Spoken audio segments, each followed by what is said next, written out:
আসসালামু আলাইকুম।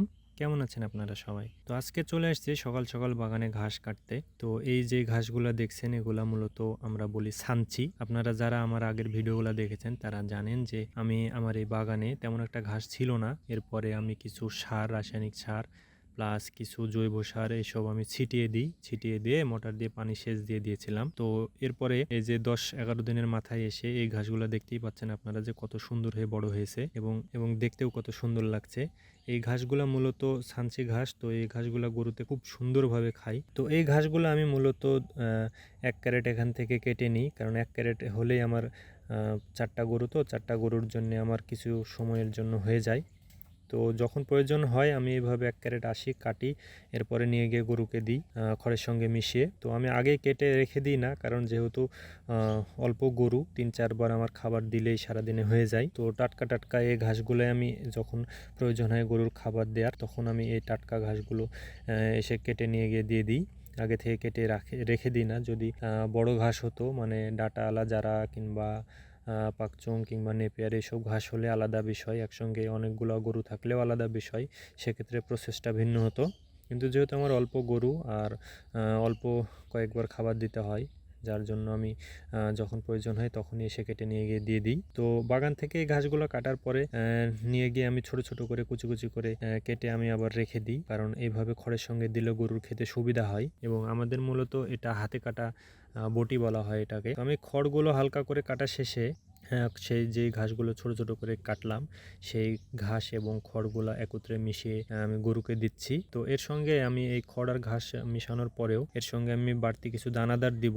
দানাদার আমি আলাদা করে খাওয়াই না, এসবের সঙ্গেই খাওয়াই। দানাদার হিসেবে আমি গমের ভুসি দিই, আর আটা হিসেবে দানাদারের ভেতর যে আটাটা, সেই আটাটার ভেতর আমি গম, ভুট্টা, তারপরে ছোলা, তারপরে খেসারি এসব একত্রে মিক্সার করে আমি মেলে গিয়ে ভাঙিয়ে নিয়ে আসি।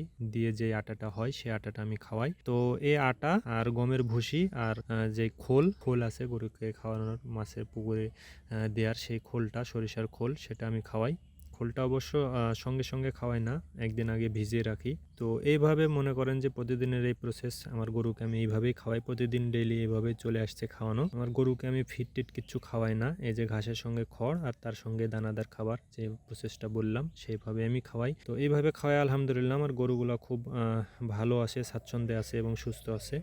এবং আমার খাদ্য খরচটাও অনেক কম লাগে এই যে এই ঘাসগুলো এইভাবে দেওয়ার জন্য। তো আমার চিন্তাভাবনা এরকম যে আমি এই খড় যেগুলো দিচ্ছি, খড় আমার অনেক পরিমাণে তারপরেও লাগে, যেমন অর্ধেক খড় আর অর্ধেক ঘাস আমি দিই। তো আমার চিন্তাভাবনা যে আমি সম্পূর্ণ ঘাসটাই গরুকে খাওয়াবো, খড় খাওয়াবো না। তো যার জন্য আমি, আপনারা দেখেছেন যে আমি কিছু যারা হাইব্রিড ওয়ান ঘাসের কাটিং লাগিয়েছি এবং কিছু পাকচং ঘাস লাগিয়েছিলাম। তো এইসব থেকে যে কাটিংগুলো বের হবে সেই কাটিংগুলো আমি কিছু ধানি জমিতে লাগাবো, এবং সেখান থেকে যে ঘাসগুলো হবে সেই ঘাসগুলো আমি এই গরুগুলোকে খাওয়াবো। কারণ আমার যেহেতু মাত্র 4টা গরু, সেহেতু অল্প কিছু জায়গাতে আমি 10 কাঠা মতো জায়গাতে মানে 16 থেকে 17 শতাংশ মতো জায়গাতে লাগাবো। আর এই বাগানের এই জংলি ঘাস যেগুলো ছানচি বলি আমরা, এসব তো আছেই। তো সব মিলিয়ে দেখা যাবে যে আসলে খড়টা যেটা আসবে সেই খড়টা আমাদের দিকে অনেক দাম। আমাদের দিকে খড়ের কাউন হিসেবে বিক্রি হয়, এক কাউনে ধরেন 9,000 টাকা, 9,500 টাকা, 10,000 টাকা পর্যন্তও যায়।